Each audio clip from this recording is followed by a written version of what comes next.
Good morning. I'm here with my friend Lily Urmann, who is currently the program coordinator at Arizona State University's Biomimicry Center. I invited Lily to talk with me about biomimicry today, what it is, why it's inspiring to study, and how biomimicry can help us solve some of the issues we face in the world. Lily and I met at the University of California, Santa Cruz, where we both went to school and worked in the campus sustainability office.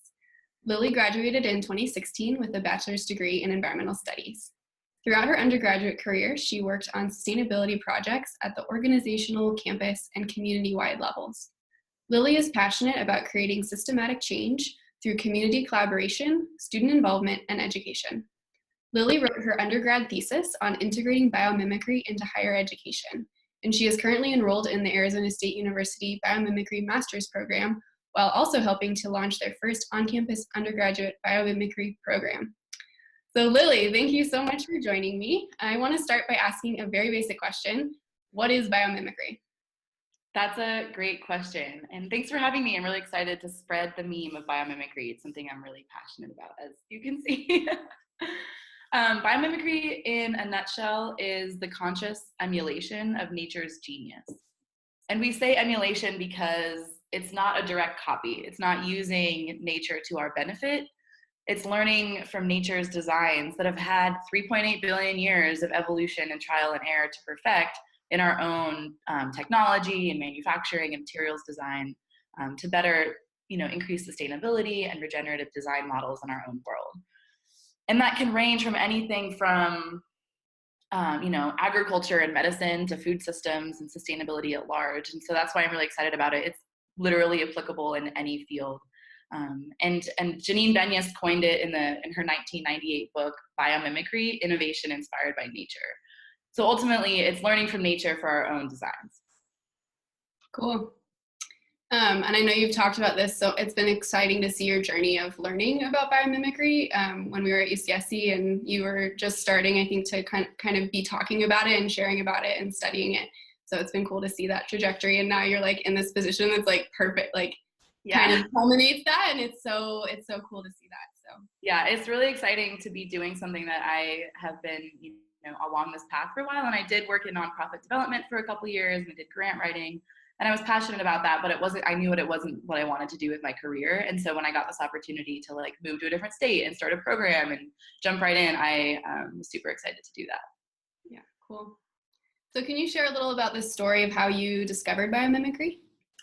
Yeah, I first heard about biomimicry when I was actually helping plan Earth Summit, which is something for everyone else that the student environmental, what is it? Committee? Center. The group at Santa Cruz that Melissa and I were part of at some point, it was a student-run sustainability group at Santa Cruz, and they plan every year they plan an event called Earth Summit. And the year that I planned it, when I was the intern for the Student Environmental Center, we brought in this woman who talked about biomimicry to the extent of the student design challenge. And I had heard biomimicry, I guess, initially when I went to Bioneers the year before. And there's a really great talk by John Warner. And for everyone who's listening, they should look this up on YouTube. It's the Bioneers John Warner Green Chemistry talk. And I know green chemistry is this super scary topic, but the way that he talks about it blew my mind. And I was so fascinated. And I'll just give a little side note story, because this is kind of what got me interested, is that he was talking about looking at a beetle exoskeleton and trying to understand the process of when they shed their exoskeleton, when their bodies get too big and the exoskeleton can't grow anymore, it pops off basically. And then it regrows from this soft white underlayer to a hard exterior that's like a hard outer shell. And he looked at that process and was like, that's a really interesting process. It's going from a soft white underlayer to a hard exterior. And they were also at the same time looking to make a potential hair dye or a dye. And so he's like, this could be a process that we could look at. So he synthesized, looked at the proteins, kind of created his own model of it, and then got a bunch of gray hairs, dumped them in the solution, and took them out, and they were all different colors of dark. And he's like, well, this isn't a very good dye. They are all different colors. So he took the gray hair back to the people that he got them from, and the guy was like, oh, that's not one person's gray hair. It's a bunch of different people's, because when you order gray hair for lab testing, and it's a collection, it's not one person's. And he basically created a product that not only dyes hair, but it restores the pigment. Whoa. I know it sounds like magic, but it's a reality because nature does this. And basically the exoskeleton of the beetle going from this, you know, really white layer that's underneath, and it restores the darker pigment of the exoskeleton. And we can mimic that process, and he now has a hair dye out. I think it's called hair print, because it basically restores the color of your hair. That's crazy. With like 2 proteins, with water as a solvent, with non-toxic chemicals, and it's like not harmful to the environment. And so for me, I was like, and that's just one of the examples he gives in that talk. He has a bunch of really cool examples, like solar panels that are more efficient.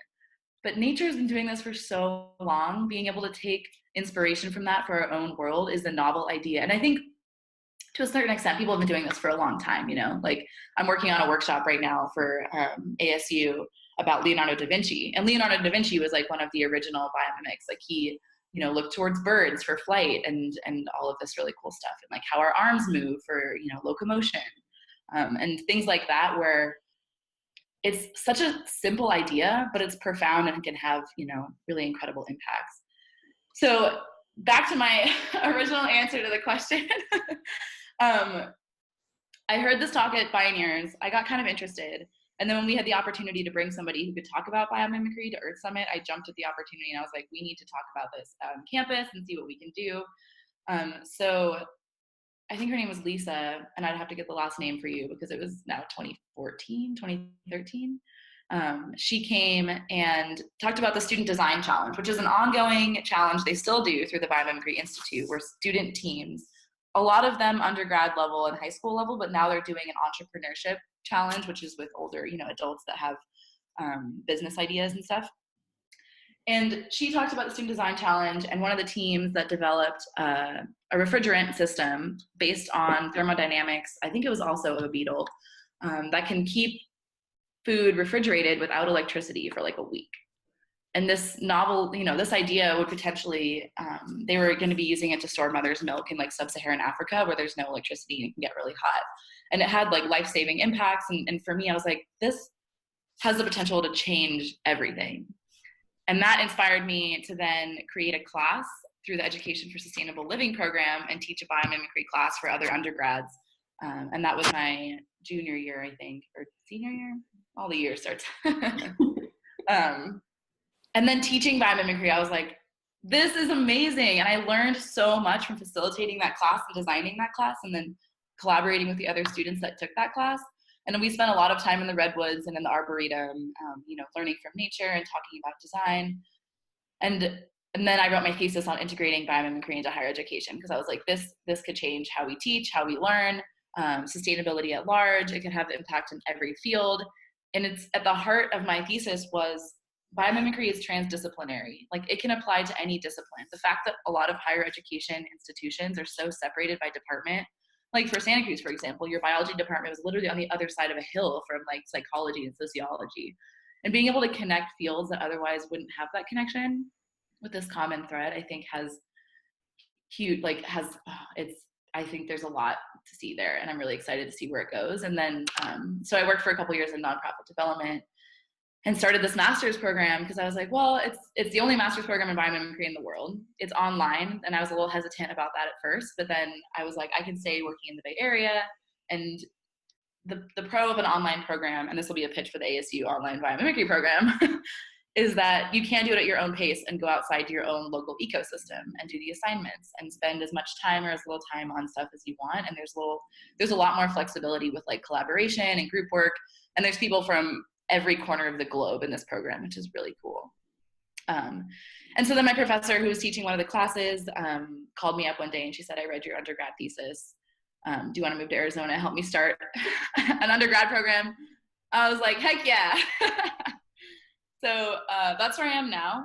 And it's been a really exciting journey because I didn't think graduating undergrad that there would be a place for me in the biomimicry field yet. It's such an emerging field that I was like, well, I'll do grant writing. I'm pretty good at that. And, I'll stick with, staying in the Bay Area and staying with what I know, while also getting a master's in biomimicry kind of at the end, thinking maybe there'll be some sort of career option for me, like consulting or something. And then this opportunity came along, and it's, right down my alley and super perfect fit. So I've been really excited. And now I've been doing this for about 6 months. And it's super exciting, and I'm learning new stuff every day. And it's really rewarding work. That's awesome. Can you share a little bit about what you're working on? Yeah, so I'm a program coordinator, and the title is vague because this job doesn't exist anywhere. And because there's no other undergrad programs ever, like across the world. This is the first on-campus biomimicry program ever. And so my job basically is to develop and launch the undergrad program, and that's happening this fall at ASU. So some of the classes will be offered, and that includes getting past all the bureaucratic tape and doing all the paperwork, which at ASU is a lot. Making those connections in the different departments that we're having, working with faculty, and we're working with the admin. And then also helping to design the classes that are going to be the core classes for the program. And then once it launches, getting students on board, advising, doing admissions and stuff like that. We're not expecting it to be super big at first, but I think there's a lot of interest at ASU. So we're going to be looking to how to expand it sustainably and make sure it's manageable over the next couple years. So yeah, that's it in a nutshell. Overall, my day-to-day is basically collaborating with people that work in the Biomimicry Center, working with administrators at ASU to get the classes in the system. And then we're modeling the undergrad classes on the graduate classes, and some of those I've taken. So I had kind of an interesting perspective on the education side of things and the education curriculum, which is what I'm really interested in, is developing curriculum that integrates biomimicry. And that's this whole job, basically. But we're going to be doing a reverse classroom style. So the lectures that are already online, we're going to be utilizing those because those are by professional, biomedics. And we're then going to be doing in-person field labs and discussions on campus. Some at the center, some outside, some in bigger classrooms, because we're expecting one of the classes, which we're calling How Nature Works, which is super exciting. If I was an undergrad, I'd be like, oh, I'm taking that for sure. We're cross-listing it with a bio class so people can take it as a bio class, and we're counting it as a general studies requirement. So students will be able to take this class and have it count for their general studies, which I think is incredible because it's going to be, I don't want to say mainstreaming, but making biomimicry more accessible to people that wouldn't otherwise, be exposed to it. Yeah. So, and we're going to be launching that in the fall as well. So there's going to be a bunch of really cool classes. We're going to get student involvement at the undergrad level because we have people coming in the center all the time, a constant stream of people coming in and asking, how can I be involved? I want internships. What are classes I can take? And right now we can only answer them we have a online graduate program. But in the fall, we're going to be super excited to see how this takes off because I think there's a lot of potential for it. Very cool. I'm excited to see how that evolves over time, and it's just so cool that you're in the forefront of that and that you've found that niche that's just where you sounds like you're in the right place. Super exciting. It's super terrifying for somebody because I'm the youngest person in the room 95% of the time, and I get imposter syndrome a lot of the time, and I have to take a step back and remind myself that this hasn't been done before. I'm fully capable and competent and can handle this and know this, the processes and procedures. And I have a really cool team behind me that helps me out and knows everything. And my boss is incredible. Dana Baumeister is one of the people on the forefront of the biomimicry world. She paired up with Janine Benyus in the late 90s, and she met up with her because she read the book in one sitting and then went to go meet Janine and was like, we need to create an institute or a consulting. They just started the whole program after this conversation they had. And I get to work with her. How cool is that? I have to pinch myself sometimes. It's amazing. You shared some examples of, exciting biomimicry examples. Are there any other examples that you wanted to share? Yeah, there's a lot of really cool examples. And when you first emailed me these questions, I was like, oh no, how am I going to narrow it down? One of my favorite examples is this team was looking at shark skin. And sharks move pretty slowly through water, and they don't have a lot of bacteria and algae growing on them, as opposed to some whales and other sea life that has, barnacles and all these other organisms. Sharks stay relatively clean, and that is due to the shape of their skin. The skin cells are basically aligned in a way that doesn't physically allow bacteria to grow. And this is something that you find in biomimicry a lot. is that the structure of things has a function, and the form, creates a function that has oftentimes more than one function, because it's, adapted and strategic in nature. They need to optimize their functionality. So the shark skin doesn't allow bacteria to grow, and this team was looking at, trying to create antimicrobial surfaces, and so they mimicked the structure of that.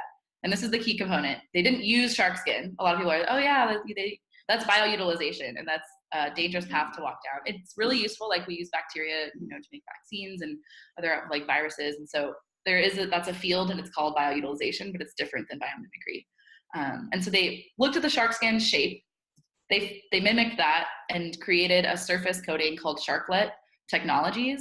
And they're using it to coat like hospital beds and create catheters that don't allow bacteria to grow, that are going to minimize diseases in hospitals and, pathogens that spread in places that are so busy, without the use of toxic chemicals and harsh chemicals in these environments.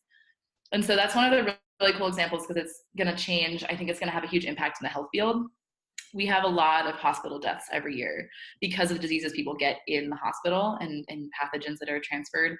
So having surfaces that are antimicrobial by nature, like just the functionality of surfaces, I think will be amazing. And I'm really excited to see where that goes. And it's called Sharklet Technologies. I can also send you all of these links, and like I have a bunch of pictures I want to share too, so I can send you all of that. Yeah, I can put them all at the bottom. Like, I can put them below for people to see. Yeah, I think it's really fun to like hear about it, but then also have an avenue to like explore it further. And then the other example I'll give, because I'll share with you a video of this. We have a really cool video at the center that we use we have like a bunch of hands-on activities that we take with us, like workshops, and we're having an open door event tomorrow actually that we're going to be doing on campus. Is the lotus leaf has super hydrophobic properties, which if you break it down means it's really water repellent. And if you think about a lotus leaf, it sits on water all day, and it needs to photosynthesize. So if it's covered in dirt, it's not going to be able to photosynthesize as effectively. So at the surface of the lotus leaf, it's covered in all these tiny little bumps that we call microtopography, and that repels water really well. Like, water will beat up on the surface and roll off, and then in the process of rolling off, it'll pick up all the dirt. And so it has this genius design of self-cleaning properties. And we looked at that, or not me, but a team that created a surface coating similar to paint. It's called Lotus Sand Paint, and it self-cleans in rain or minimal water. And they're using it to coat cars and buildings, and it has like a really cool microtopography structure, like tiny little structure that makes a big difference as far as self-cleaning properties. And the lotus leaf, if you see a video of the lotus leaf, how hydrophobic it is amazing. It's like mesmerizing. And so at the center, we have this 3D printed model, and we use it as a demonstration because it has those super hydrophobic properties on it, and you can pour water in, like we use pepper, and you can watch it like self-clean. It's really cool. So I'll send you that video. That's awesome. Yeah, that'd be cool to see. So thinking kind of bigger picture, just about like the journey you've been on, from when you first learned about biomimicry and all the way until now, what is one unexpected lesson that you've learned? Just anything that comes to mind. I think this is a hard question for me, because I think biomimicry is one big unexpected. And I guess what I'll say for this is that there are resources everywhere. Sometimes, especially like starting my career, I would feel really frustrated and lost, and I had to remind myself that collaboration is key, especially in biomimicry. You can't do biomimicry alone. So finding people and sources that are there and that can support your work and like further your work, and you can ask questions, I think is really important. And not always expected. I feel like we always think like we have to do everything on our own and figure it out and be, the forefront of everything. And taking a step back and reminding ourselves that we're part of a greater community that has an extensive knowledge and experience, and connecting and tapping into that, I think is really important. And that actually connects to one of my answers that I'll give later on about some other projects I'm working on. Cool. What advice would you give to your younger self, or to folks who are just starting to explore their own passions for changing the world? Stay positive. I feel like coming out of Santa Cruz with an environmental studies degree, a lot of that content was pretty frustrating at times. And I'm sure you can agree with me. There was a lot of heavy content about how humans are destroying the planet. We only have X many years. There's, not much we can do. We've already destroyed everything, kind of like doomsday, like narrative. And something I want to tell myself is there's so much hope out there. Humans are both the problem and the solution, and we should focus on the solution rather than the problem. And that's that's where biomimicry comes in for me. It's like we need to quiet our cleverness. This is something that Janine Benyus says a lot, and especially in her book. We think we're really smart and we have the answers to everything, but in fact, we've only been here for like a fraction of a second in the year long that has been, the last 4.5 billion years. We're only the last like second in the year.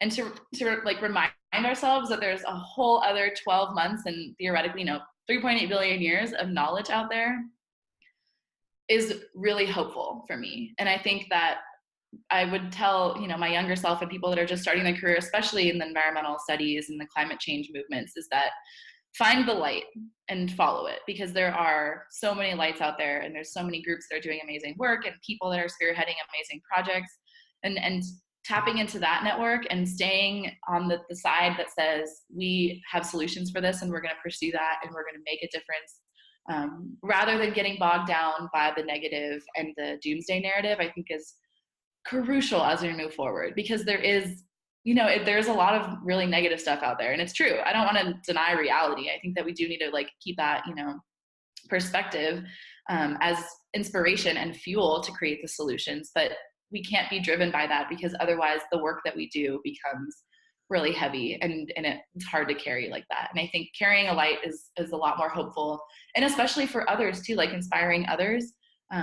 It's hard to inspire others and having conversations with people that aren't necessarily in the field about climate change and what we can do by taking that negative side. I'm sure you can agree with me. Like we've had conversations with friends and family about climate change and taking that, we only have 20 more years to live. Like, we're using up all the fossil fuels, we're destroying mountains and forests and like all that. That's true, but it's not the way to a fruitful conversation for change. And I think that's a big thing that I would say. Yeah, I think it's kind of like that. Not that there is really a true dichotomy, but just it's helpful to think of it this way: is like, are you inspiring through fear, or are you inspiring through like love and hope and showing a path and just showing that there is a possible change? If you live and if we participate in these projects and we focus ourselves on like, what are my unique skills? What do I care about? And then what are the needs? And that's that concept of right livelihood that is just such a beautiful way to think about, like, how do you find your passion in the world and then mirror that, like connect that with the needs of the world. So yeah, it's powerful stuff. And I think that we just have to constantly remind ourselves that. And that's where, I've found, like meditation and taking time for myself, even in the work that I do, which is oftentimes really positive, but there's a lot to be said about following and pursuing the positive change that we can create. And I think that that's a really deep conversation that maybe is for another time, but definitely focusing on the positive. And that's, again, I'll reconnect it to biomimicry, because there's three realms of biomimicry. Reconnect, which is one of my favorite and probably the one that I resonate with most. And is in parentheses, so it's connect, but reconnect, because it's the idea that the first step in biomimicry and for a lot of sustainability projects is to, go outside and understand the natural systems in the world around us. And especially in our technology-driven lives, we are often behind screens and inside, and reconnecting with the natural world and understanding that we are the natural world, and rather than separating us from the world and nature versus humans, like technology versus nature, like we're all nature, and we're all, we can create positive change. So reconnect is the really important part, first step. And then there's also emulate, which is, creating the designs and the actual emulation of nature. And then ethos, which is the kind of sustainability methodology of like, are we doing this in the right way? Like, for example, a lot of funding for biomimicry projects comes from the military. Is that ethical? Is that, it is furthering the biomimetic field, but in a way that's creating firearms and robotics that could, bomb cities. So there's a careful line to walk with that. And there's the reconnect, the ethos, and the emulate, I think, are important spheres of biomimicry that we need to remind ourselves and like tap into the parts that resonate with us the most, and carry those with us when we do biomimicry or any sustainability work. But yeah, staying positive and finding the light. Thanks for sharing. Yeah. Are there any other projects that you're working on that you'd like to share? Yeah, I've been working on, I'm sure I've talked to you about this, but I've been working on this project for a while now, and I'm waiting for the right moment to release it, but I read this book called The Hidden Life of Trees, which is probably still my favorite book right now, even though it's like already like 2 years old. But the book looked at networks in a forest and how different trees communicate with each other. And it was profound in the way that he wove together all these different research projects. Like Suzanne Simard, for example, she traced carbon molecules in a forest and found that trees and other species were communicating with nutrients and carbon flow miles apart. Like this, she called it the wood wide web, which I love. And it's like this big interconnected network, and all these trees are sharing resources. And I don't want to say like information to anthropomorphize it, but for example, like a sapling that's next to its like mother tree will be able to understand drought patterns in a way that it wouldn't normally if it was just on its own. So the way that that information is transferred and passed on and the resources that are shared is this vast network that we are only beginning to scratch the surface of understanding. It's really complicated and amazing, and I'm like super inspired by it. And so I looked at that and I was like, the forest is so efficient at communicating. How can we create that sort of network in our own community organizing? And so I've just started, to develop this idea that I'm calling Humanitree. And right now it will probably be like an app, which isn't the most, biomimetic thing, but it's a way that connects us all. It's our phone. And so using, a tool that we already have, and looking at tree networks in a deep way to both code and wire the information for how different community networks collaborate. So for example, it would look kind of like a map when you open it up, and there would be like different organizations that you can see that are directly around you that have events coming up or job postings or community meetings, or just resources that you're interested in.